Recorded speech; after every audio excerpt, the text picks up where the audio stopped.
Okay चलो, तो 6.7 illustration number, a wheel with the 10 metallic spokes each of 0.5 metre long. तो number of spoke is 10 but the length of spoke is 0.5 metre. Okay, यानी ये radius हो गया. क्या हो गया? Radius.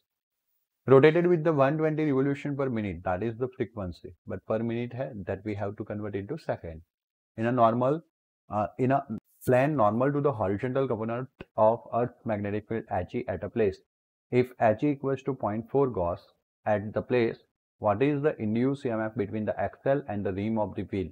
That 1 Gauss equals to how much Tesla? 10 raised to minus 4 Tesla. तो यहाँ पे जैसे हमने प्रीवियस लेक्चर में प्रूव किया था कि रोटेशनल मोशन के लिए, जैसे लीनियर मोशन के लिए एप्सिलॉन BVL होता है, वैसे रोटेशनल मोशन के लिए एप्सिलॉन होता है 1/2 B omega R square. And so omega का वैल्यू 120 तो था ही था. ओके, इन लोगों ने ओमेगा के लिए 2πf फार्मूला यूज किया है, इफ यू रिमेंबर 2πf. तो 2π इज देयर एंड f की जगह पे 120 तो था ही था, लेकिन कन्वर्ट करने के लिए सेकंड में 60 से डिवाइड किया है. तो 62 ज़ा 120, 2 इंटू 2π, हाउ मच? 4π. तो 1/2 b का वैल्यू ले लिया है, ओमेगा हो गया 4π and r is the length 0.5 metre था, 0.5 का स्क्वायर. तो this is divide by 2, then 0.2, 10 raised to minus 4, 4 into 3.14, 0.5 का स्क्वायर 0.25 एंड जस्ट आपको मल्टीप्लाई करना है. First you will gate 6.628 cross 10 raised to minus 4 and ultimately you will gate 6.28 cross 10 raised to minus 5 volt. Clear? Okay, आपको बोला refer to the figure. Arm PQ of rectangular conductor is moved from x equals to 0 outward direction. The uniform magnetic field is perpendicular to the plane and extends from x equals to 0 to what? x equals to b. So यहाँ से x equals to 0 से लेके x equals to b तक uniform magnetic field है. आया समझ में?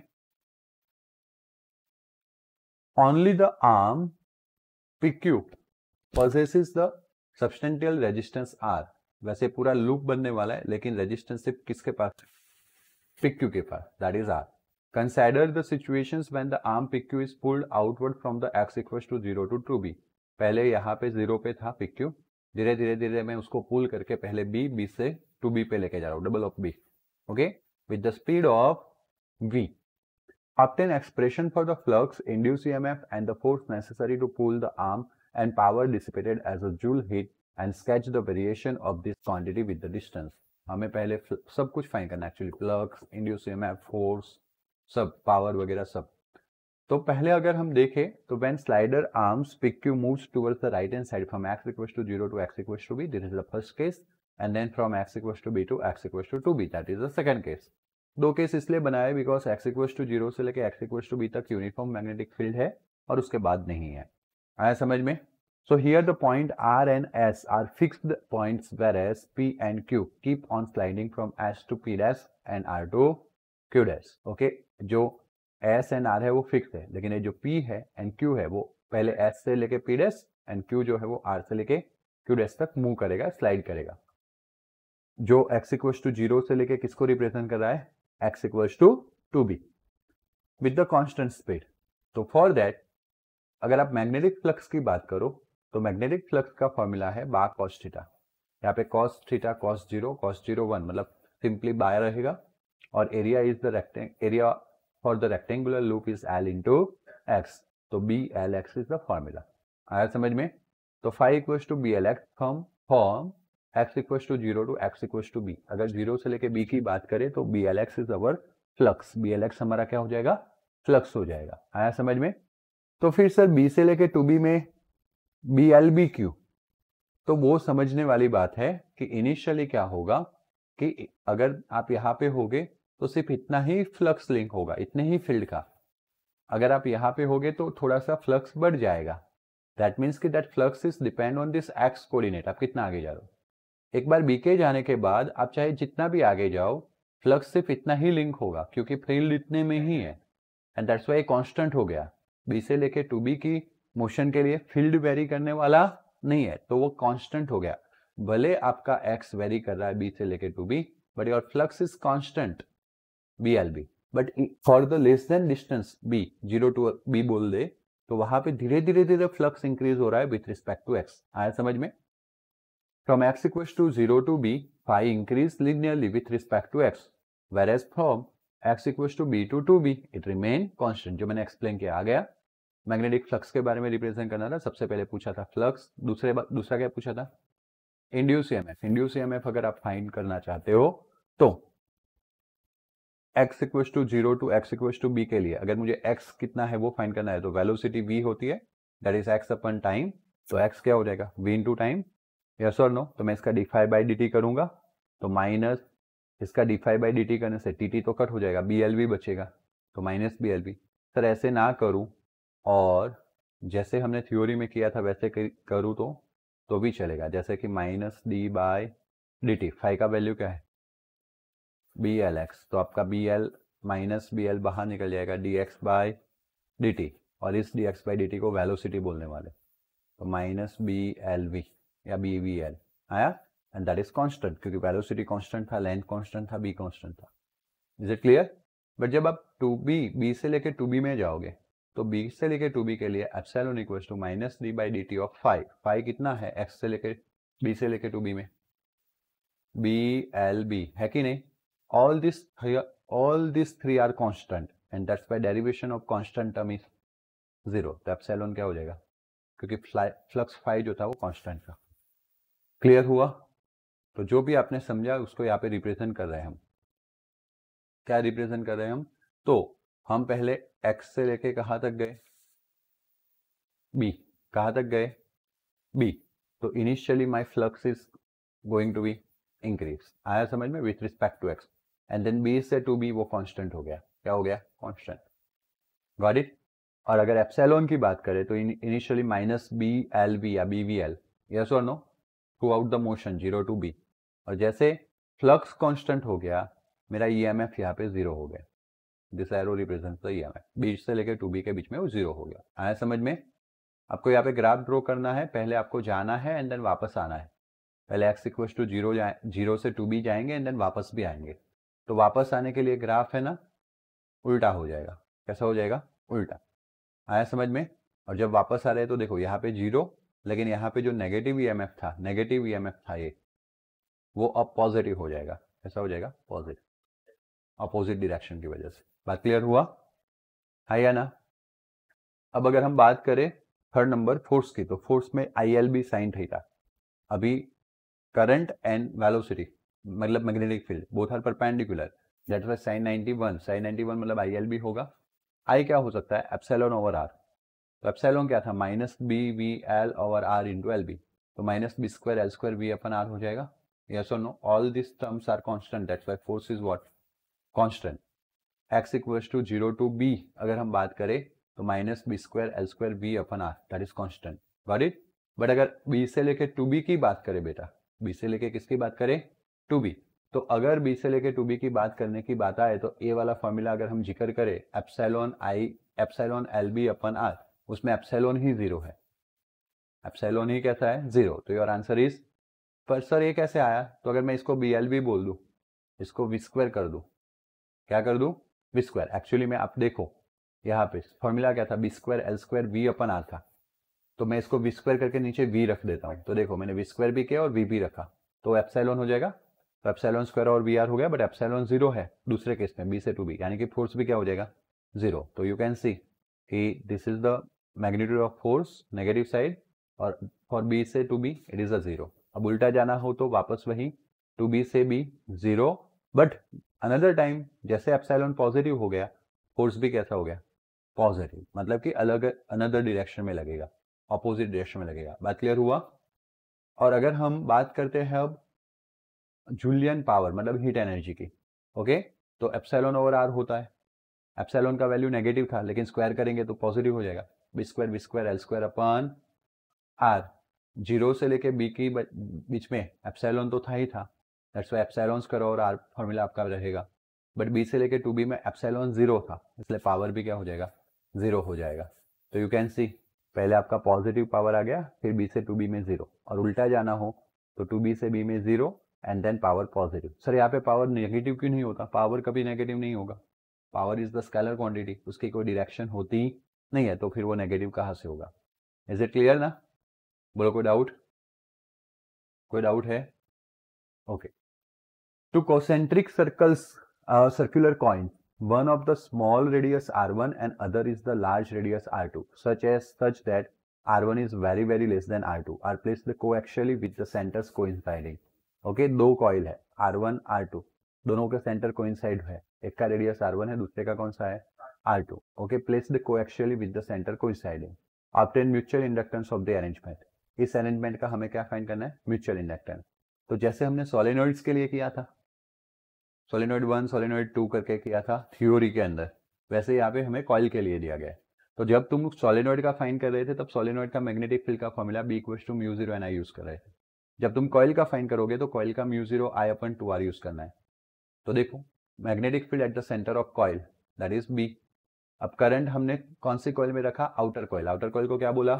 2. उसमें से कितना करंट पास हो रहा है? I2. तो उसका जो मैग्नेटिक फील्ड है वो μ0 I2/2R2 होगा. Radius of inner coil R1, then area क्या होगा उसका?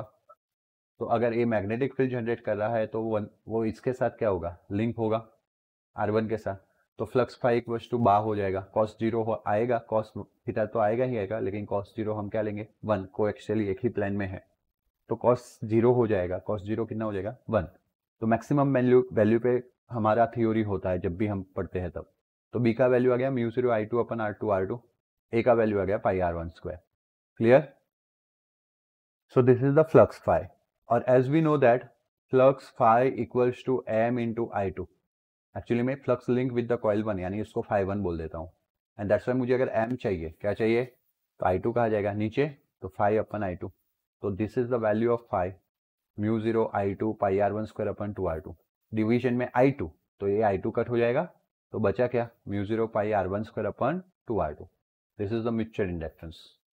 ये आपका म्यूचुअल इंडक्टेंस हो गया. क्लियर? कंफर्म? चलो, 10 वाला न्यूमेरिकल ऐसा है कि obtain the expression for the magnetic energy stored in the solenoid. Solenoid के अंदर जो मैग्नेटिक एनर्जी होता है, कितना स्टोर हुआ है उसका हमें फॉर्मूला ऑब्टेन करना है. एरिया कितने का है? ए का. लेंथ कौन सा है? L of the solenoid. How does this magnetic energy compare with the electrostatic energy stored in the capacitor. तो कैपेसिटर का हमने एक एनर्जी फॉर्मूला फाइंड किया था 1/2 CV². वही टाइप का फॉर्मूला हम यहाँ पे फाइंड करने वाले हैं. So consider the solenoid with the volume A into L. Self inductance उसका कौन सा है?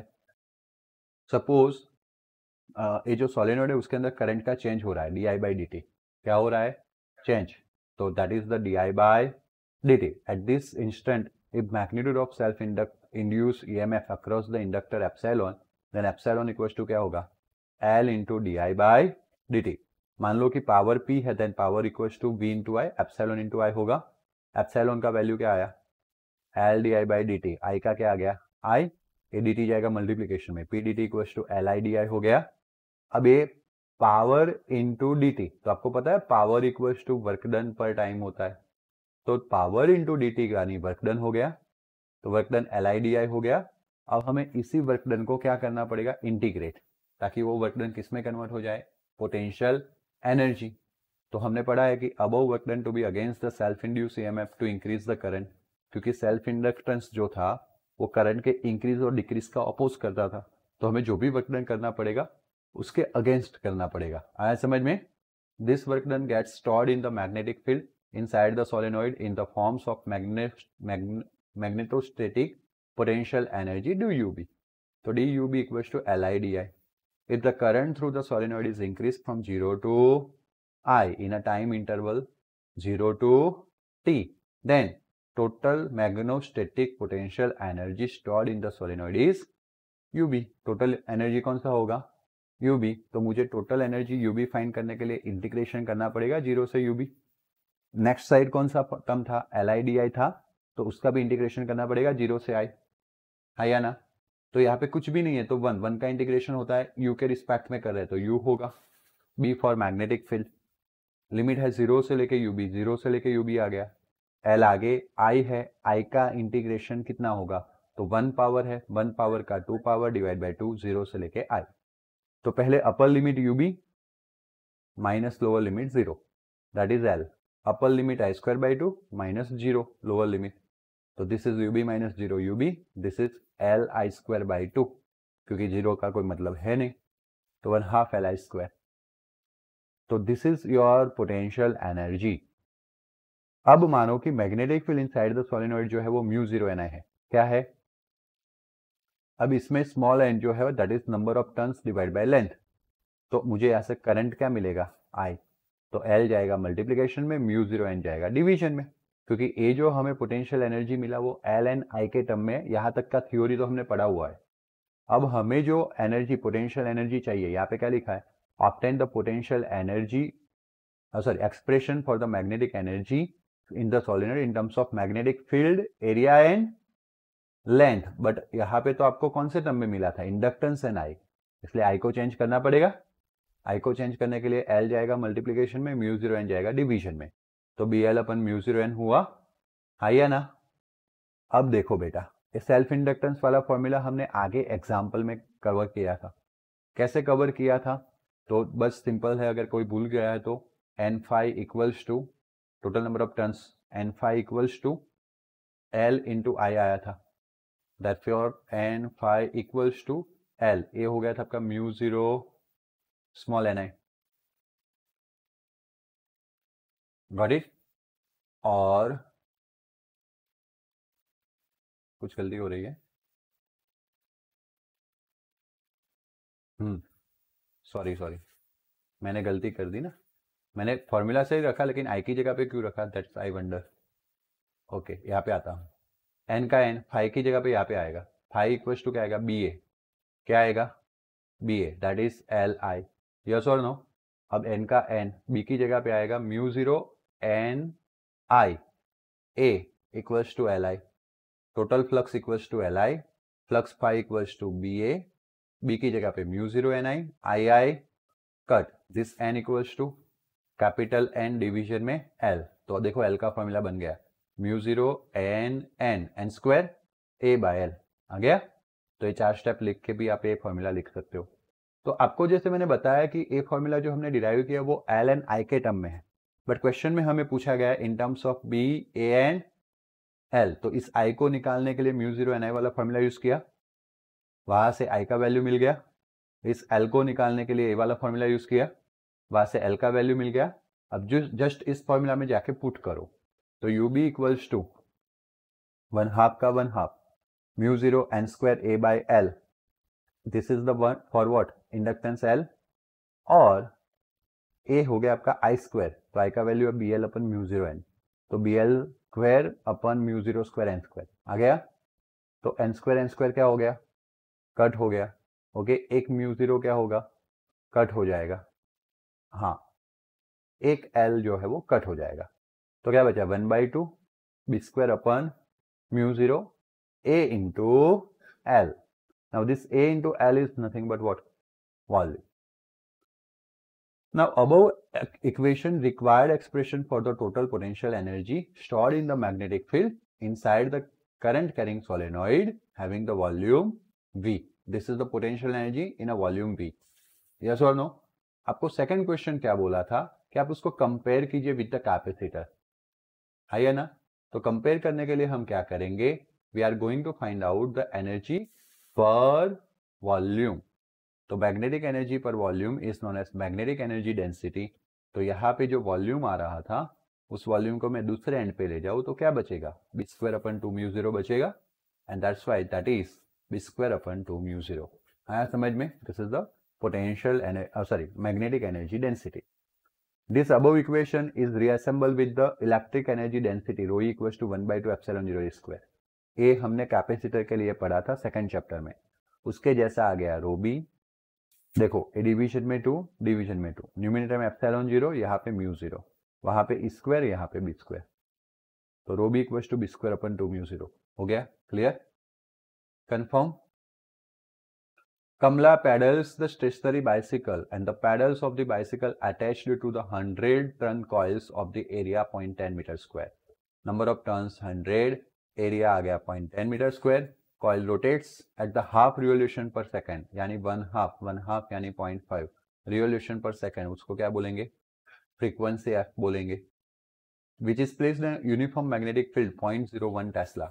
perpendicular to the axis of rotation of the coil. What is the maximum voltage generated in the coil? तो आपने last में AC generator वाला जो formula पढ़ा था उसमें एप्सिलॉन 0 इक्वल्स टू नाब omega NAB omega. NAB omega क्या है 2πf. N कितना 100, A कितना 0.1, B कितना 0.01, 2 का 2, पाई का 3.14, F कितना 0.5.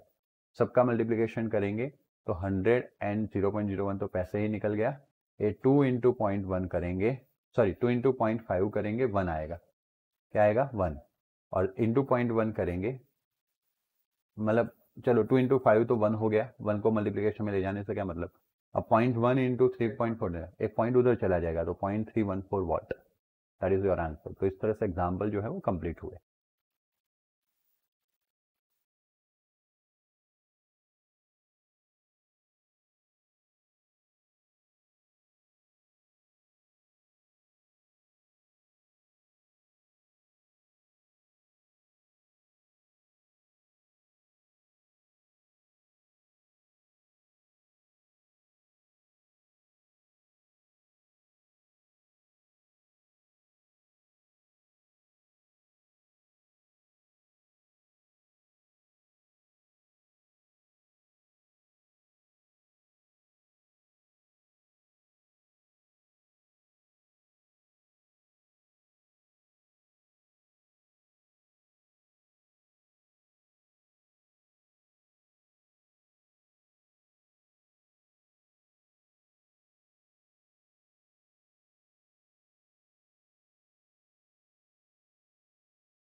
ओके तो अब ध्यान दो.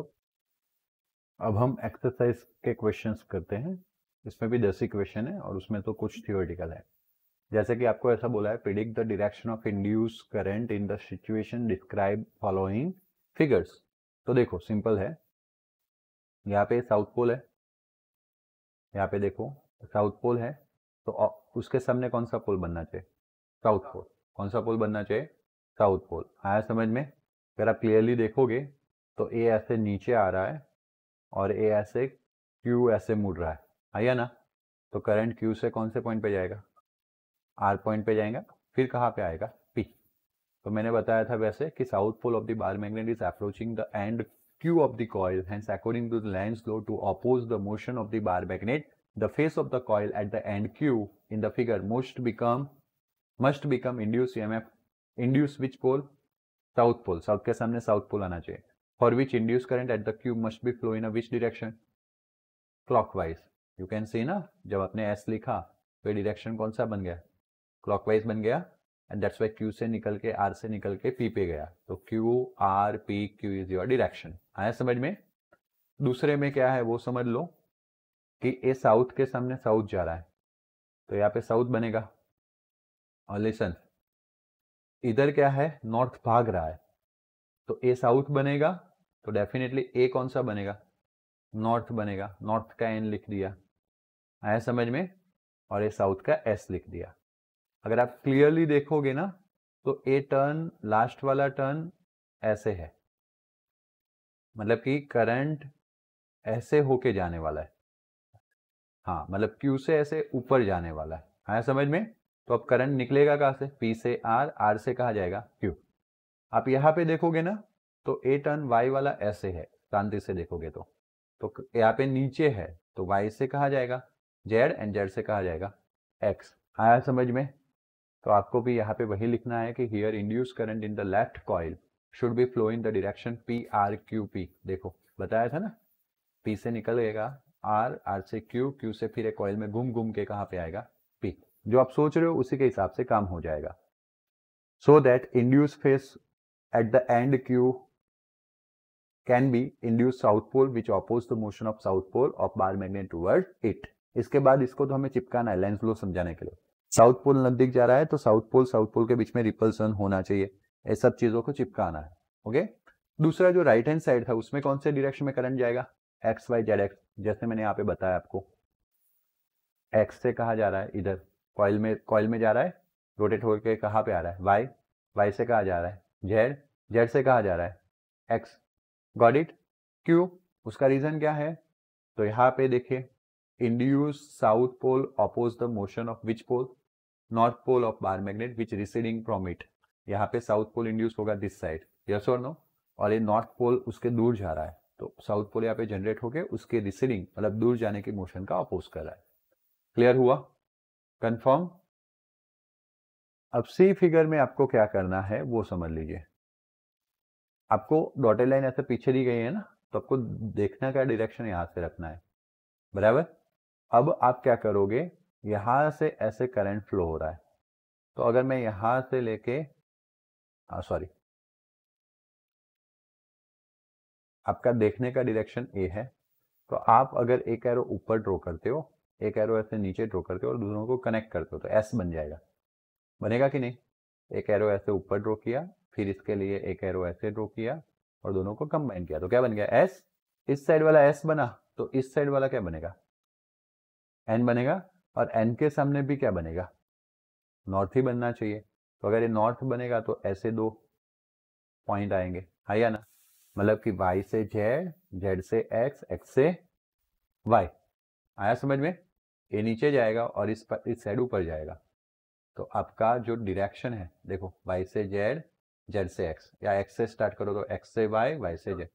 ओह माय मिस्टेक, फिर लिखा ही है y से z, z से x, x से y। आया समझ में? तो when key is close the right face of the left coil becomes which pole? मैंने वैसे ही समझाया ना, इसका राइट साउथ और इसका लेफ्ट नॉर्थ। आया समझ में? And left face of the right coil become induced south pole. So the current in the right coil should be flow in the direction y, z, x, y, which will be the found in a clockwise direction from the left side and anti-clockwise from the which side? Right hand side. In short, हमें direction मिल गया y, z, x, y. तो you can see यहाँ पे कि ये left hand side से अगर आप देखो तो anti clockwise, right hand side से देखेंगे तो कौन सा हो जाएगा? Clockwise direction. क्लियर हुआ? यहां पे देखने का अरेंजमेंट इस तरह से, इस डायरेक्शन में कैसे पता चले, डॉटेड लाइन से, प्लेन के पीछे, तो इस डायरेक्शन में है और इस डायरेक्शन में करंट ऐसे ऊपर जा रहा है, तो डेफिनेटली यहाँ पे नीचे आएगा और यहाँ से देखेंगे तो ये कौन सा पोल बन गया, तो इस साइड वाला पोल कौन सा बनेगा, तो इधर भी क्या बनना चाहिए, साउथ। तो साउथ के लिए ऐसे ड्रॉ करेंगे, मतलब कि करंट पहले वाई से कहा जा रहा है, फिर एक्स से जेड होके कहा रहा है Y, Y X Z Y, okay, इस तरह से जाएगा। कौन सा वाला था, डी, तो वो देख लीजिए पहले, करंट का डायरेक्शन एरा वाई, देखो मैंने बताया था वाई एक्स जेड वाई, है कि नहीं, वाई एक्स जेड वाई, पहले तो इसी के मार्क्स मिलने वाले, उसका एक्सप्लेनेशन कैसे दे रहे हो, तो यहाँ पे स्लाइडर जो था टर्मिनल का, that is shift towards the fix terminal, resistance क्या होगा, डिक्रीज, यहाँ पे देखो टैपिंग की दिया था और यहाँ पे स्लाइडर दिया, रियोस्टेट दिया है, तो रेजिस्टेंस डिक्रीज होगा, करंट बढ़ जाएगा, current in the right loop increase and in a which direction, anti clockwise, यहाँ से देख रहे हो तो एंटी क्लॉकवाइज डायरेक्शन दिख रहा है कि नहीं, एन बना के, okay, at the time left face of the right loop behave like a which pole, north pole, कैसे बिहेव करेगा, north, okay, and so according to the Lenz law right face of the left loop should become which pole, north pole, वो कैसे behave करेगा, north, यहाँ पे कुछ लोचा है ध्यान देना, left face of the right loop, देखो ये लेफ्ट हैंड साइड लूप है और ये राइट लूप है, तो राइट लूप की बात हो रही है, उसका ये राइट फेस है और ये वाला कौन सा फेस है, लेफ्ट, तो यहाँ पे लेफ्ट फेस नॉर्थ पोल बोला है, तो वो गलत है ना, साउथ आएगा, and according to the Lenz law right face, तो this is the right face, yes और नो, जो कौन सा है, नॉर्थ, तो हो गया, दोनों नॉर्थ बोल दिया था, that's why, hence left face should become induce south pole, और इसलिए अगर आप लेफ्ट कॉइल पे जाते हो, कहा जाते हो,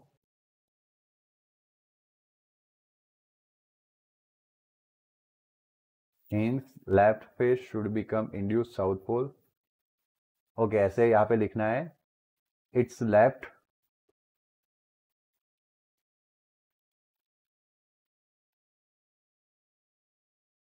इट्स की जगह पे अब लिखना पड़ेगा, hence left coil which face right face should be induce south pole, दिख रहा है साउथ पोल, आइया ना, and that's why induce current in the left loop, left loop की जगह पे कौन सा आएगा, राइट आएगा ना, क्योंकि ये कौन सी साइड है, ओह सॉरी ये सही था, लेफ्ट साइड पे, हाँ तो सही था, यहाँ पे लेफ्ट कॉइल, मतलब बाकी सब सही था, मैंने ये गलत कर दिया, left loop should be in a which direction, दिख रहा है ये नीचे जा रहा है, ये ऊपर जा रहा है, तो ऐसे घूमेगा, क्लॉकवाइज डायरेक्शन, सही है, as we see from left to what, right, अगर हम कहाँ से कहाँ देखें, बट वो गलत है, हमें राइट टू इधर से दिखना है ना, मैंने पहले एरो मार दिया है, राइट से कहाँ देखना है, लेफ्ट, एंड तब जाके direction Y X Z Y, Y X Z Y, हमने भी वही बताया था, है या ना, ओके, नेक्स्ट आपका दो सोलेनोइड है, कितना सोलेनोइड है, दो सोलेनोइड, अब ये पॉजिटिव है तो पॉजिटिव में से करंट पास होगा, है या ना, ए बता रहा है पीछे जा रहा है करंट, फिर ऐसे आ रहा है, तो यहाँ पे ऐसे नीचे आ रहा है और यहाँ पे ऐसे ऊपर जा रहा है, और ये दोनों को ज्वाइन करेंगे तो क्या बनेगा, एन, तो सामने वाला भी क्या बनेगा, तो यहाँ से आपको क्या दिखेगा, साउथ दिखेगा, अब इसमें भी टर्न पीछे की ओर आ रहा है, पीछे ऐसे नीचे, तो देखो साउथ नीचे की ओर जाएगा करंट, और इस वाले में ऊपर की ओर जाएगा, तो करंट ऐसे करके नीचे आ रहा है, नीचे कौन से पॉइंट में आ रहा है, वाई से कहा जाएगा, आर से कहा जाएगा, एक्स, आया समझ में, तो here the close key mode, sorry close key made open, current flowing through left solenoid in which direction, anti clockwise, देखो एन बताया था मैंने, एन बताया था मतलब विच डायरेक्शन, बोलो कहा, देखते हैं, एंटी क्लॉकवाइज हुआ यहाँ पे, यहाँ तक बात तो सही हो गई, anti clockwise, got it, as seen from right to left, हम भी वही कर रहे हैं, राइट से कहा देख रहे हैं, लेफ्ट, तब जाके anti clockwise, okay, hence induced current in the right solenoid flow in a such direction which can increase the magnetic flux through the which solenoid, left solenoid, आया समझ में, एक चीज है, अभी हमने जो बताया ना, मैंने जो बताया ना, that is for what, tapping the key, tapping the key. But आपको यहाँ पे देखो एक एरो बता रहा है कि आप इस की को ओपन कर रहे हो। क्या कर रहे हो? ओपन। इसका मतलब ऐसा हुआ कि पहले कॉन्टेक्ट था, फिर कॉन्टेक्ट लूज कर रहे। तो आपको दो चीज बताई थी, जब की बंद करते हैं और की ओपन करते हैं, शॉट ऑन करते हैं और ऑफ करते हैं, दोनों में करंट अलग डायरेक्शन में मिलता है। तो अभी जो हमने फाइंड किया ना, that is for the closing the key, मतलब कि करंट जब फ्लो करना स्टार्ट करेगा। हाँ, 0 से मैक्सिमम तक बताया हमने। अब हमें जो यहाँ पे इन फिगर जो इंडिकेट किया गया है वो है मैक्सिमम टू 0 करंट। एरो बता रहा है कि ये जो बंद की था ना उसको ओपन कर लो, मतलब कि अब करंट मैक्सिमम से क्या होगा? 0। इसलिए जो मैंने Y/R/X बताया था उसके जगह पे क्या लेना पड़ेगा, और उसका थ्योरी में भी जिक्र किया गया। देखो यू कैन सी यहाँ पे करंट डिक्रीज ऐसा वर्ड आया कि नहीं आया? Okay, hence induced current in the right solenoid flow in a such a direction which can increase the which flux? Magnetic flux from the left solenoid, and that is induced current should be flow। जो हमने decide किया था वो closing के लिए था, तो opening के लिए, ओपनिंग ऑफ द की के लिए क्या हो जाएगा? मैंने YR/X बताया था, उसके यहाँ पे क्या हो जाएगा? XR/YX। Got it? है या ना? यहाँ पे एक करंट है, okay, and current I decreasing at the steady rate, वो कम हो रहा है, तो क्या होगा?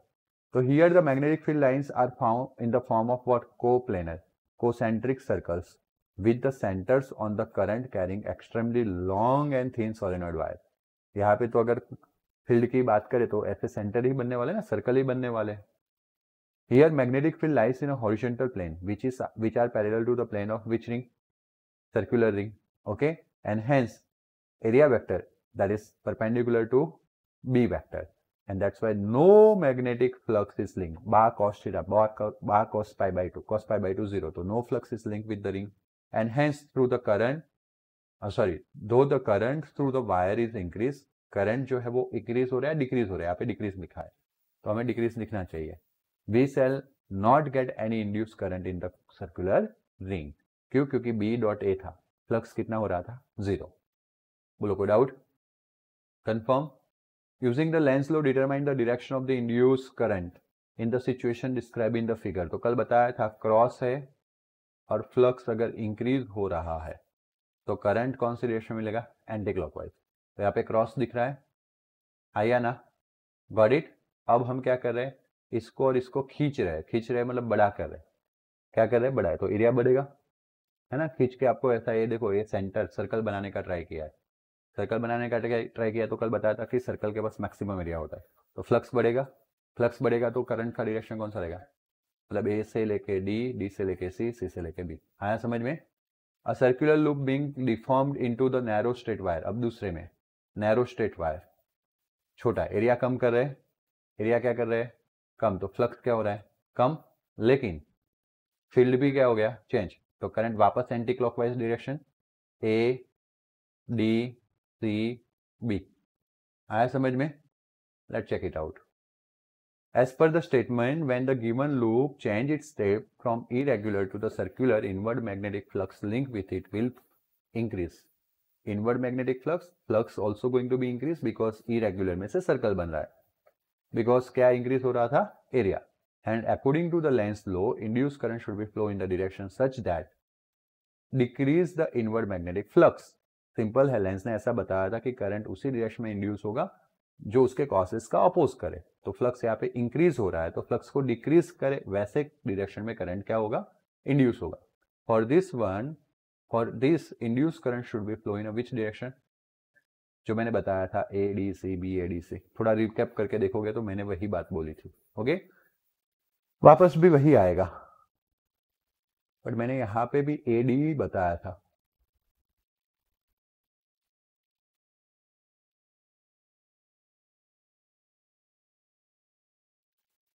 Let's see.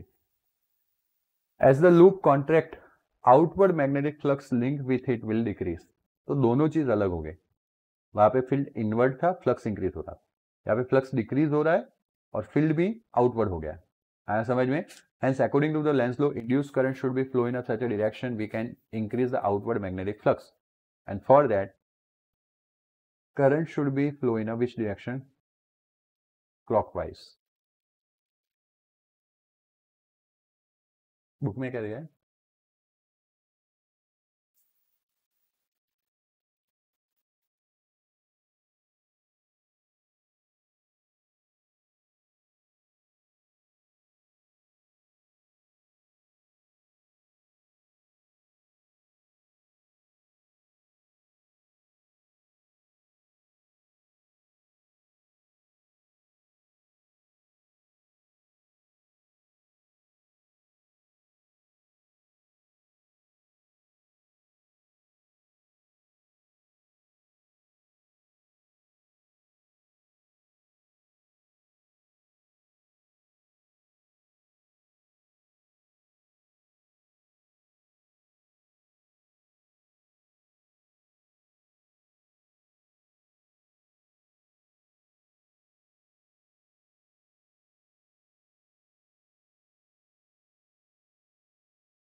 सो हम सही है, बुक में आंसर कंपेयर कर लीजिएगा, बराबर। ये जो है ना ये गलत है, यहाँ पे क्या आना चाहिए, डी आना चाहिए, और यहाँ पे क्या आना चाहिए, बी आना चाहिए। एंटी क्लॉकवाइज डायरेक्शन में ही आएगा, जैसे मैंने एक्सप्लेन किया था। आया समझ में? तो थियोरेटिकल हो गया, बात कंप्लीट हो गई। अब यहाँ पे बात करते हैं न्यूमेरिकल की। A long solenoid with the 15 turns, तो नंबर ऑफ टर्न्स कितने हो गए, 15 पर centimetre has a small loop area, how much, 15 turns per centimetre, मतलब स्मॉल एन हो गया। आया समझ में? बट पर सेंटीमीटर है, उसको मीटर में कन्वर्ट कर लेंगे। लूप एरिया ए दिया है सेंटीमीटर स्क्वायर में, placed inside the solenoid, normal to the axis, solenoid के अंदर normal to the axis, got it. Now, if the current carried by the solenoid changes steadily from 2 ampere to which ampere? 4 ampere in a how much second? 0.1 second. Induce EMF in the loop while the current is changing. Loop में current induce तब होता है या EMF तब induce होता है जब flux change होता है। और यहाँ पे फ्लक्स चेंज होने वाला है मैग्नेटिक फील्ड, सॉरी, सोलेनॉइड के अंदर जो मैग्नेटिक फील्ड चेंज हो रहा है उसकी वजह से। सोलेनॉइड के अंदर मैग्नेटिक फील्ड चेंज कैसे हो रहा है? तो बोल रहा है करंट की वजह से। करंट 2 से कितना हो रहा है, 4। तो हम flux phi equal to A B cos theta, थोड़ा थियोरिटिकल वर्क है आपके लिए छोड़ दे रहा हूँ, मैथमेटिकल स्टेप को गाइड कर रहा हूँ। Phi A B cos theta, दोनों कोसेंट्रिक है तो कॉस क्या हो जाएगा, 0। तो ए सोलेनॉइड के लिए फॉर्मूला क्या है, म्यू 0 एन आई। अगर मुझे एप्सिलॉन चाहिए तो मुझे D phi by D T करना पड़ेगा। तो इसमें A mu 0 N I, A mu 0 N constant बाहर निकल जाएगा, D I by D T. D I by D T मतलब change in current upon time, got it. तो माइनस का माइनस, ए का वैल्यू आ गया 2 इंटू 10⁻⁻⁴ सेंटीमीटर स्क्वायर था ना, 2 सेंटीमीटर स्क्वायर था, तो मीटर स्क्वायर में कन्वर्ट करने के लिए क्या आ गया, 10⁻⁴। म्यू 0 4 पाई क्रॉस 10⁻⁷। एन जो था 15 पर सेंटीमीटर स्क्वायर था, तो पर मीटर स्क्वायर में 0.01 से डिवाइड करना है। ओके, करंट जो था वो 2 से 4 हो रहा था, तो मतलब final current minus initial current, D I change in current, और टाइम था 0.1। तो व्हेन यू डू दिस, यहाँ पे 2 आ जाएगा, and finally simplify the calculation, तो you will get -7.536 cross 10⁻⁶ watt, minus showing the Lenz law presence. अगर हमें सिर्फ मैग्नीट्यूड चाहिए तो हमें पॉजिटिव में लिखना पड़ेगा। आया समझ में? क्लियर हो गया ना? Epsilon equal to minus D phi by D T से आ गया। A rectangular loop wire of 8 centimeter and how much centimeter? 2, with a small cut moving out a region of uniform magnetic field with the magnitude 0.3 Tesla.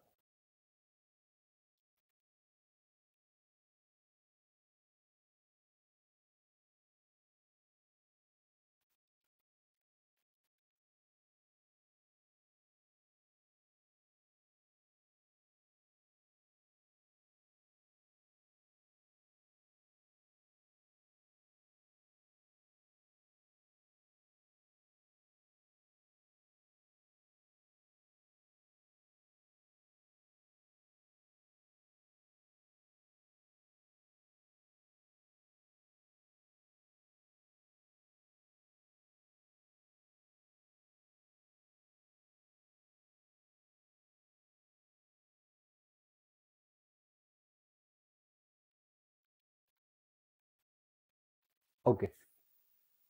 तो 0.3 Tesla is the magnetic field. What is the EMF developed across the cut if the velocity of the loop is 1 centimeter per second in the direction normal to the longer side and shorter side of the loop? For how long does induced voltage last in each case? तो अच्छा खासा है, simple सा है. देखो क्या बोला है कि a rectangular wire loop जिसका at 8 centimeter and 2 centimeter length और breadth है 8 और this is 2 और यहाँ पे एक small cut है, तो दोनों के बीच में पोटेंशियल जनरेट होगा. जब भी कोई लूप ट्रैवल करता है तो मोशनल ईएमएफ जनरेट होता है, बीवीएल फॉर्मूला. तो यहाँ पे मोशनल ईएमएफ जनरेट होगा, आया ना. अब ऐसा बोला है कि उसका स्पीड जो है वो 1 सेंटीमीटर पर सेकंड है, बट दो केस लेने हैं. एक बार लॉन्गर साइड ऊपर की ओर, दूसरी बात शॉर्टर साइड मतलब इस ओर. तो अगर इस ओर है तो इसका स्पीड आएगा और इस ओर है तो इसका स्पीड आएगा, बट स्पीड तो रिमेन सेम. दोनों केस में स्पीड क्या है, सेम. बट आपका आंसर कब क्या चेंज होगा, तो आपका आंसर यहां तक चेंज हो जाए. How long does induce voltage. तो जिस स्पीड से जा रहा है जब तक ये वैल्यू मतलब कि जो 2 सेंटीमीटर है फील्ड के बाहर नहीं चला जाता तब तक रहेगा. अगर 8 सेंटीमीटर है तो 8 सेंटीमीटर का डिस्टेंस जब तक ये कवर नहीं कर रहता तब तक रहेगा. तो समझते हैं. देखो एक बार आपको ऊपर वाला है लॉन्गर है, दोनों फिगर में सेम टू सेम दिया है. Okay, but live it. Okay, अभी हम लॉन्गर एंड के लिए बात कर रहे हैं. लॉन्गर एंड को वेलोसिटी दिया गया. हाँ, दोनों केस में एक चीज दी गई है commonly, and that is sorry मतलब दोनों मुझे लगा कॉमन ही है, बट एक चीज डिफरेंस है वो है कि यहाँ पे लूप अंदर है और यहाँ से लूप बाहर निकलता दिखा रहे हैं. आया समझ में मैग्नेटिक फील्ड में से. तो फिगर बी में अगर हम मोशनल ईएमएफ की बात करें तो मोशनल ईएमएफ तो बीवीएल होता है. तो बी कितना है, 0.3 टेस्ला. 1 सेंटीमीटर स्क्वायर था, 1 सेंटीमीटर पर सेकंड था, सॉरी नॉट स्क्वायर, 1 सेंटीमीटर पर सेकंड था, यानी कि 10⁻² आएगा 1 सेंटीमीटर, यानी तो मीटर पर सेकंड में कन्वर्ट हो जाएगा. तो 10⁻² मीटर पर सेकंड आ गया 10⁻². एल कितना है, तो इस केस में जब लेंथ के अकॉर्डिंगली लेके जा रहे हैं तो एल आएगा आपका लंबा side, that is 8 centimetre, 8 cross 10⁻². तो 8 इंटू 0.3 0.24 -2 -2 -4 होना चाहिए. क्या होना चाहिए, तो 8 इंटू 3 2.4 भी होना चाहिए. डायरेक्ट ही वही ना हो जाए. 8 इंटू 0.3 2.4 और 10⁻², 10⁻², 10⁻⁴ volt. This is for the longer edge. Velocity अगर लॉन्गर एज को मिल रही है. अब शॉर्टर एज को मिले तो इस तरह से होगा, ए फील्ड में है और थोड़ा सा फील्ड से फिर बाहर निकलेगा. आया समझ में. तो उसमें लेंथ नहीं आएगा, क्या आएगा, ब्रेथ. जब लेंथ के अक्रॉस वेलोसिटी थी तो लेंथ आ गया. BLV फॉर्मूला है मतलब लेंथ ही लेते हैं, लेकिन जिसकी वेलोसिटी होती है अक्रॉस, परपेंडिकुलर वेलोसिटी होना चाहिए उसको अक्रॉस. तो जब B के अक्रॉस ले रहे हैं तो L की जगह पे क्या आएगा, B 2 सेंटीमीटर यानी 2 क्रॉस 10⁻². तो 3 इंटू 2 0.3 इंटू 2 आएगा 0.6 क्रॉस 10⁻⁴. इसको 0.06 क्रॉस 10⁻³ वोल्ट बोल सकते हैं, मिली वोल्ट में भी कन्वर्ट कर सकते हैं. तो सर क्या इसको मिली वोल्ट में कन्वर्ट करूं, कर सकते हो. 0.24 cross 10⁻³ volt, that means 0.24 milli volt. आया समझ में. कितने टाइम तक रहेगा, तो जब लेंथ के अक्रॉस खींच रहे तो जब तक ब्रेथ अंदर है फील्ड के अंदर तब तक रहेगा. तो B/T that is the speed. Speed V equals to B/T. तो T इक्वल्स टू B/V. तो B था 2 सेंटीमीटर का और स्पीड था 1 सेंटीमीटर पर सेकंड, 10⁻², 10⁻² पर मीटर. तो आंसर कितना है, 2 सेकंड. और अगर मैं ब्रेथ को खींच रहा हूं, ब्रेथ के अक्रॉस वेलोसिटी दे रहा हूं, तो जब तक लेंथ बाहर नहीं निकल जाता तब तक रहेगा. तो उसमें L/T is velocity and that's why T equals to L/V. 8 centimetre over 1 centimetre, 8 second. 1 centimetre पर सेकंड था इसलिए 8 second. 1 metre long metallic rod rotated with the speed of 400 radian पर सेकंड. ऑलरेडी आई टोल्ड कि अगर velocity है तो BLV unit, BLV formula. अगर rotation है तो 1/2 B ω² R. Got it. चलो, तो ए रेडियन पर सेकंड आपका क्या हो गया, फ्रीक्वेंसी हो गया. About an axis normal to the rod passing through the one and.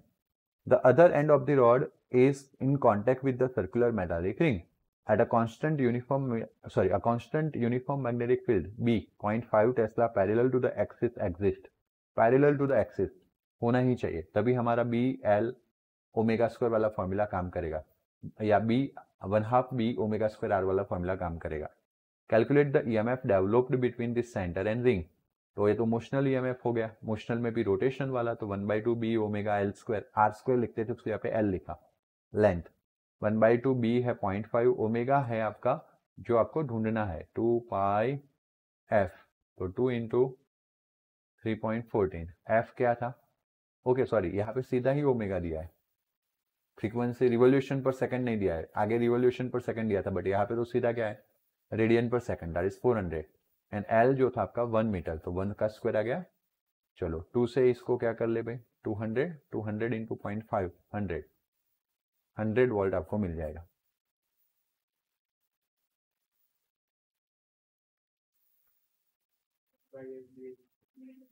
Hmm,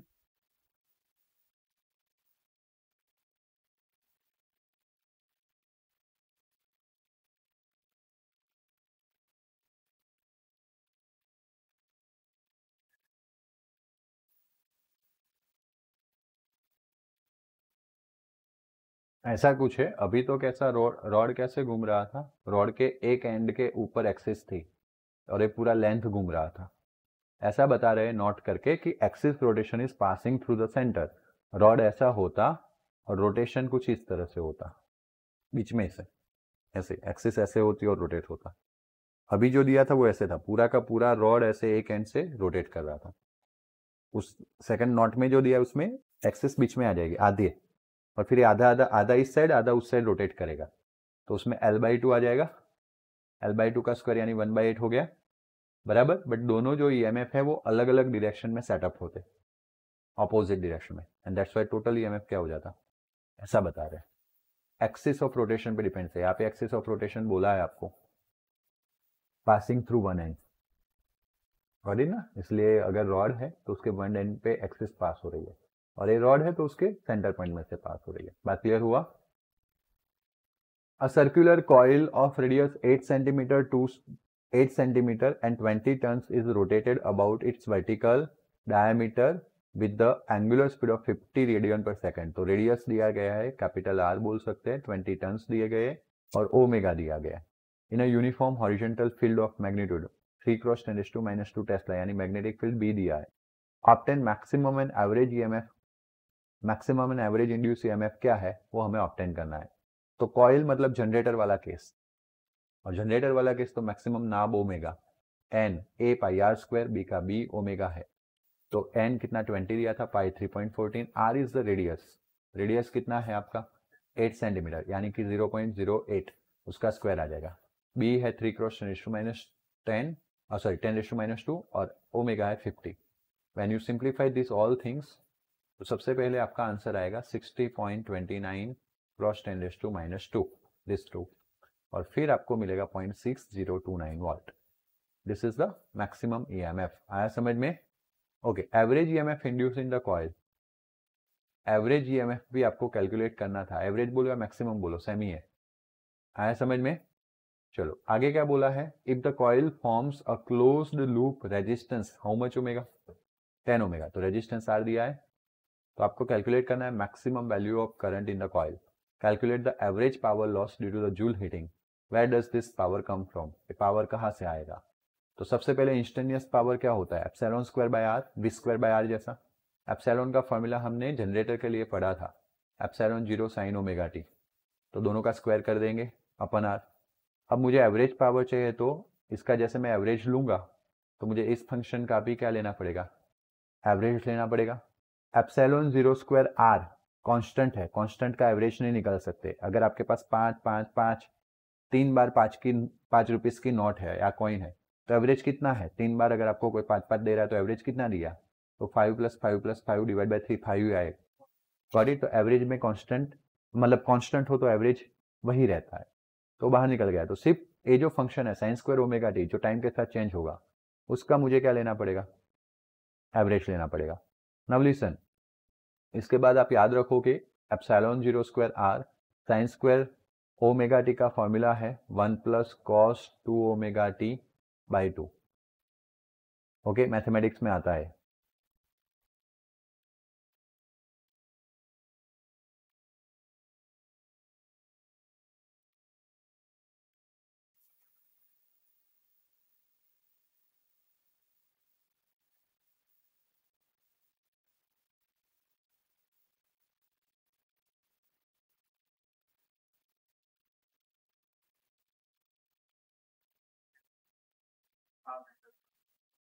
1 minus cos theta, 1 minus cos 2 theta by 2। Okay, actually मुझे वही कंफर्म करना था। यहाँ पे क्या आएगा? माइनस। ओके, अगर कॉस स्क्वायर होता तो प्लस कॉस 2 थीटा आता। तो ये फॉर्मूला आपको याद रखना है कि अगर साइन स्क्वायर थीटा वाला फॉर्मूला चाहिए हमें, तो 1 minus cos 2 theta by 2। A square है, उसको निकाल के हमने सिर्फ 1 पावर में कन्वर्ट किया, बट साइन का क्या हो जाता है? कॉस। तो सर क्या कॉस स्क्वायर होता तो क्या होता? तो 1 प्लस कॉस 2 थीटा बाई 2 होता। हमें उसमें साइन नहीं करना है ना। दोनों फॉर्मूला मैथमेटिक्स वाले प्रूव कर चुके होंगे और बाकी सबको याद रखना है। तो जैसे यहाँ पे थीटा की जगह पे यहाँ पे क्या था? ओमेगा टी, तो 2 ओमेगा टी हो जाएगा, that is epsilon 0 square over R. अब आपका एवरेज ब्रैकेट के अंदर रखूं तो 1/2 का भी होगा, फिर minus cos 2 omega T by 2 का भी एवरेज होगा। मैंने 2 दोनों को दे दिया। cos का जो वैल्यू है वो -1 से 0 एंड 0 के 1 के बीच में वेरी करता है, तो जितने नेगेटिव वैल्यू उतने पॉजिटिव, तो एवरेज क्या बैठ जाएगा? इसलिए 1/2 आया। आया समझ में? है या ना? 1/2 कैसे आया? अब एप्सिलॉन 0 का वैल्यू, आर का वैल्यू एंड 1/2, तो एवरेज पावर आपको मिल जाएगा। Horizontal straight wire of 10 metre long extending from east to west, दिख रहा है east to west. Okay, with the speed west falling with the speed of 5 metre पर second, यानी नीचे की डायरेक्शन में फॉल करेगा। कितने मीटर पर सेकंड से? 5 मीटर पर सेकंड। राइट एंगल और to a horizontal component of earth magnetic field, that is 0.3 cross 10⁻⁴ weber पर मीटर स्क्वायर, यानी टेस्ला भी बोल सकते हैं। तो साउथ से नॉर्थ की और हॉरिजॉन्टल फील्ड है मैग्नेटिक फील्ड, तो all are perpendicular, B I V. तो हमें पहले फाइंड करना है इंस्टेंटेनियस ईएमएफ वैल्यू कितनी है, दूसरा फाइंड करना है डायरेक्शन ऑफ ईएमएफ कौन सा है, थर्ड फाइंड करना है end of which the wire is higher potential end lower potential. तो एप्सिलॉन बीवीएल पता है आपको, बी का वैल्यू, वेलोसिटी 50 मीटर पर सेकंड, एल इज 10 मीटर, 15 × 10 500, 500 × 0.3, यानी कि 15 cross 10⁻⁴, and that is nothing but 1.5 cross 10⁻³ volt. आया समझ में? अब ये जब फॉल कर रहा है तो फ्री इलेक्ट्रॉन्स जो है वर्टिकली डाउनवर्ड जा रहे हैं, velocity which is perpendicular to which vector? B vector. तो फोर्स लगेगा उनके ऊपर, Lorentz force F = QV cross B. क्या था? याद आ रहा है आपको? QV क्रॉस बी, यस और no? But for electron that is -CV cross B, yes और नो? और इसीलिए अगर मुझे माइनस नहीं लिखना है, प्लस लिखना है, तो B क्रॉस V कर लूंगा। तो मुझे अब डायरेक्टली फोर्स मिलेगा B क्रॉस V की डायरेक्शन में। तो मैं क्या करूंगा? B की डायरेक्शन में अपनी फिंगर्स रखूंगा और V की ओर मोड़ दूंगा। आया समझ में? मतलब कि आप अगर अपना राइट हैंड रख के उसके फिंगर नीचे की ओर मोड़ देते हो तो आपका थंब इस डायरेक्शन में आएगा। तो इलेक्ट्रॉन सब यहाँ पे कलेक्ट हो गए, यहाँ पे सब कौन से आ गए? Positive charge. तो लेफ्ट साइड नेगेटिव बन गया, राइट साइड कौन सा बन गया? पॉजिटिव। आया समझ में?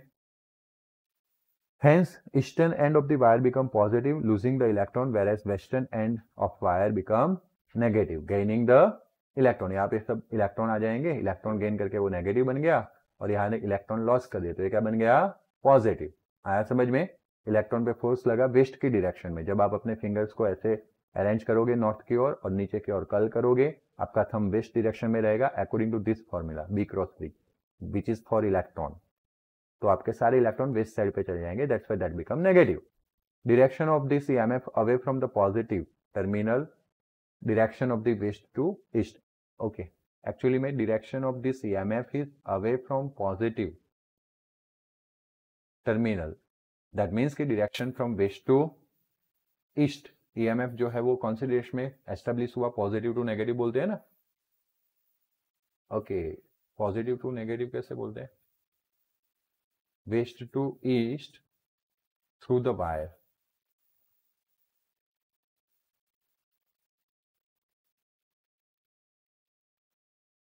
उसकी जगह पे एक्चुअली में ऐसा नहीं बोलना था। सबसे पहले सेकंड क्वेश्चन तो बोला था डायरेक्शन ऑफ ईएमएफ, तो हमने बोला कि वेस्टर्न एंड जो है वो नेगेटिव है और ईस्टर्न एंड जो है वो कैसा है? पॉजिटिव। तो सेकंड का आंसर खत्म हो गया। थर्ड आंसर में क्या पूछा है? Which end of the wire is at a higher potential, जो पॉजिटिव है वो हायर पोटेंशियल, तो eastern end is at a higher position, higher potential value. आया समझ में?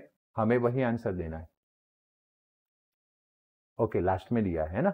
तो फिर इस क्वेश्चन में यहाँ पे ये जो सेंटेंस है वो मुझे गलत लग रहा है। अवे फ्रॉम पॉजिटिव क्या होता है, उसकी जगह पे हमने बोल दिया ना वेस्टर्न और नेगेटिव और वो पॉजिटिव, खत्म कर लेंगे।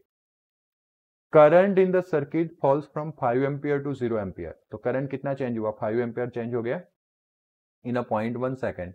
Average EMF is 1200 volt in use. Estimate the self inductance of this circuit. तो epsilon equal to -L delta I by delta T था। ईएमएफ कितना जनरेट हुआ, 200 वोल्ट। एल हमें फाइंड करना है। करंट जो था वो पहले 5 था फिर 0 हो गया, तो 0 - 5 अपन 0.1। तो your answer is -L -5 upon 0.1। Minus minus what, plus मुझे L चाहिए। तो L जो है वो 0.1 के साथ L चाहिए, तो 200 के साथ 0.1 मल्टीप्लीकेशन में जाएगा और 5 आ जाएगा डिनोमिनेटर में। तो 20 बचेगा, 20 डिवाइड बाई 5 कितना आंसर आएगा, 4 हेनरी। इजी से इजी है। A pair of adjacent coil has a mutual inductance of 1.5 Henry. If the current in the one coil is from 0 to 20 ampere in a 0.5 second, what is the change in flux linkage with the other coil?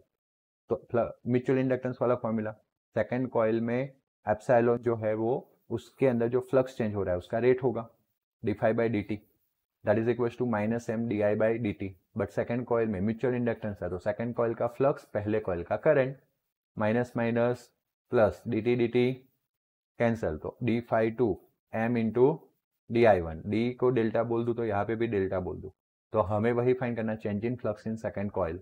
m is given how much Henry, 1.5। And what is the change in current, 0 to 20 यानी 20 ampere change हुआ। Time का यहाँ पे कोई मतलब रहेगा नहीं क्योंकि टाइम टाइम तो क्या हो गया, कैंसिल। तो 20 into 1.5 how much, 30 weber. Last one, a jet plane travelling towards the west at the speed of 1800 kilometre पर आवर। तो मोशनल ईएमएफ का हो गया। Okay, what is the voltage difference develop between the ends of wings having a span of 25 meter, that is length. This is the speed.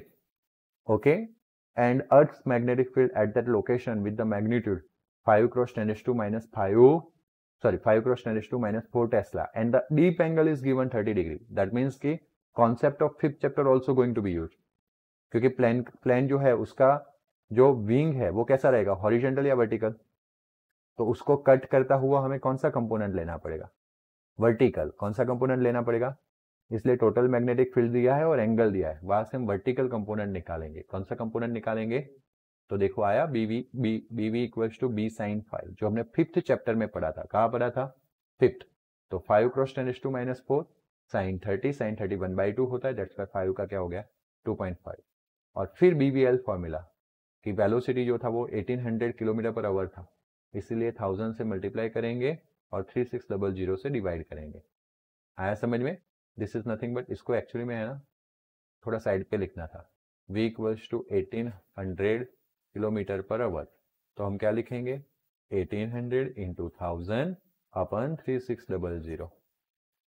आया समझ में, that much metre पर second. तो कितना आ गया, 500 मीटर पर सेकेंड आ गया।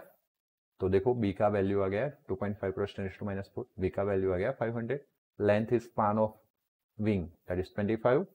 सबका मल्टीप्लिकेशन करेंगे, सबसे पहले आएगा 31250 क्रॉस 10 to minus 4। ओके, फिर 1 2 3 4 पॉइंट आगे जाएंगे तो 3.125 वोल्ट जितना वोल्टेज जनरेट होगा विंग्स में। तो न्यूमेरिकल इस तरह से खत्म हुए। Okay then see you next lecture, goodbye, take care, thank you.